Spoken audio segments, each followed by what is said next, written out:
শুভেচ্ছা। আমি ছোট্ট করে কিছু কথা বলার জন্য আপনাদের সাথে এখন লাইভে আছি। সারা দেশের মানুষ বিজয়ের আমেজে আছেন, অতএব বিজয় পালন করেন। বাংলাদেশের কোনো মিষ্টির দোকানে যেন একটা মিষ্টি যেন অবশিষ্ট না থাকে। বাংলাদেশে আওয়ামী লীগ নামের কোনো পশু জানোয়ার যেন একটাও বাংলাদেশে না থাকে।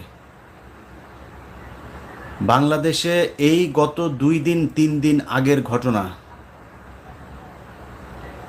যাদেরকে হত্যা করা হয়েছে, সেই হত্যাকারী যদি দেশের বাইরে যেয়ে থাকে, তার সাঙ্গপাঙ্গ যারা আছে তারা যেন পালাতে না পারে। তাদেরকে যারা এই কয়দিন সমর্থন করেছে, সময় টিভি,